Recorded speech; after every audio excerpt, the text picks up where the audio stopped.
Bismillahirrahmanirrahim. Assalamualaikum warahmatullahi wabarakatuh. Untuk kalian yang numpang lewat atau nonton penuh di video ini.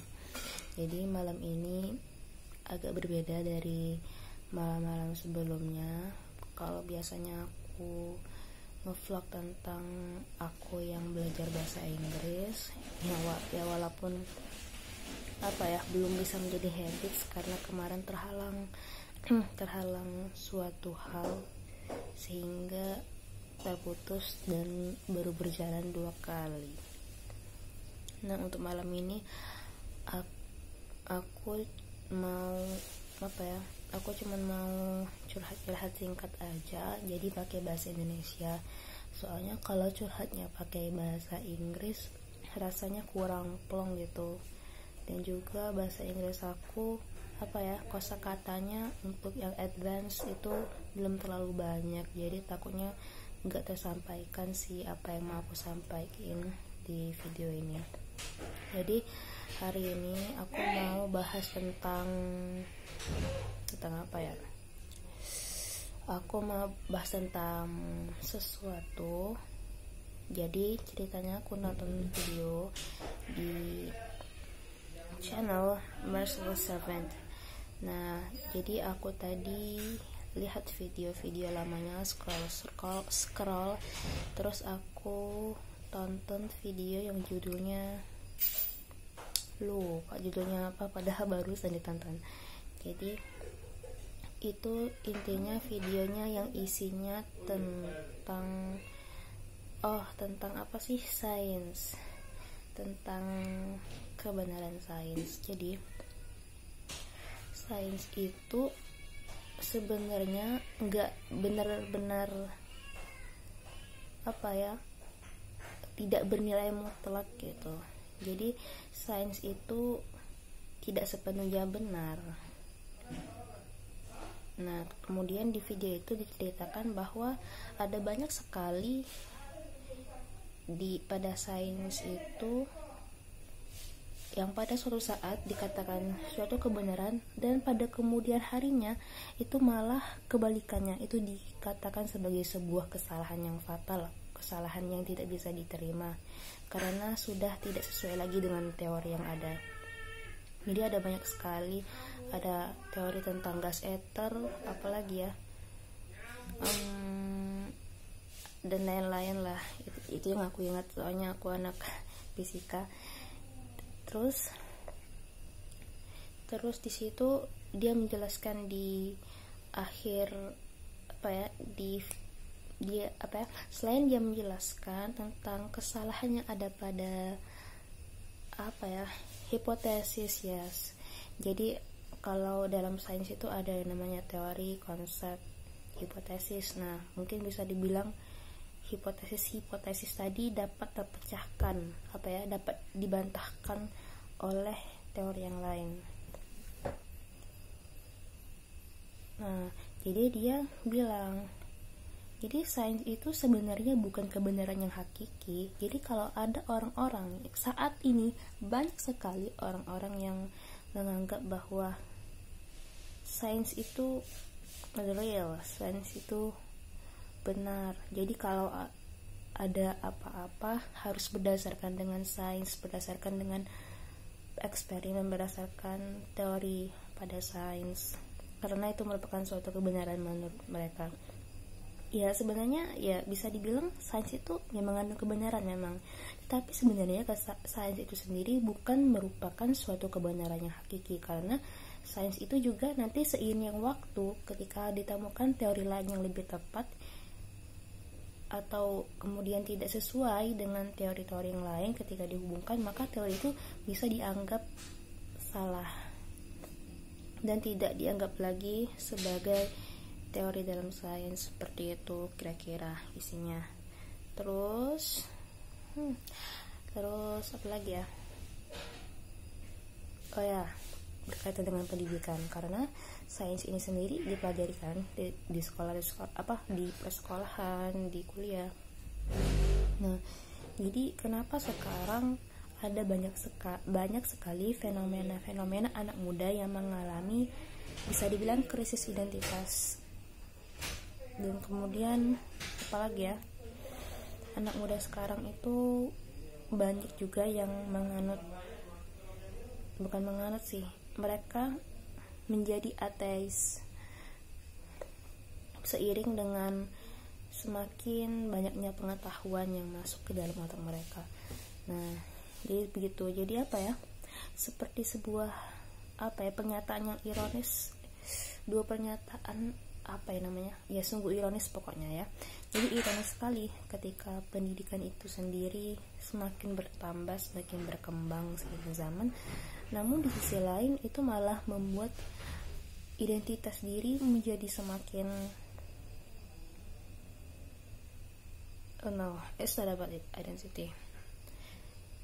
Sebenarnya itu wajar sih sebagai manusia untuk menemukan jati diri, untuk bertanya tentang identitas diri mereka, karena itu merupakan fitrahnya manusia untuk mengetahui siapa diri mereka, dari mana mereka berasal, seperti itu. Jadi ketika ilmu pengetahuan sains itu berkembang masuk ke dalam pikiran mereka belajar dan semakin menemukan bahwa ternyata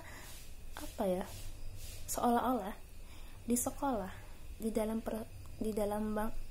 bangku sekolah, ketika kita diajarkan sains itu seolah-olah saya tidak bisa menjelaskannya, gimana ya jelasinnya, seakan-akan Tuhan itu tidak adil, seperti itu kalau saya nggak salah tangkap dari video tadi. Jadi seakan-akan Tuhan itu nggak adil.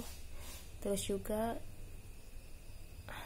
aku nggak ngerti gimana jelasinnya, karena ini juga spontan aja, karena ini nih video curhat aku aja gitu, pengganti diary. Karena kalau dulu kan aku biasanya nulis di diary tentang apa yang aku pikirkan, tapi sekarang semenjak aku masuk kuliah udah hampir nggak ada coretan sama sekali di diary aku tentang apa yang aku alami di bangku perkuliahan ini, karena menurut aku kuliah ini benar-benar padat, benar-benar sibuk sih dibandingkan sekolah. Jadi gitu, atau mungkin aku aja ya yang kurang bisa untuk mengatur waktunya. Jadi biasanya aku tuh nulis diary ketika ada momennya gitu, tapi sekarang pas waktu kuliah kayak makin males gitu.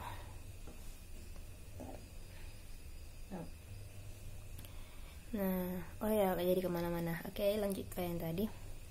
Jadi seakan-akan secara tidak langsung di sekolah kita itu diajarkan bahwa Tuhan itu tidak ikut andil apa-apa dalam alam ini, yang bermain ialah sains.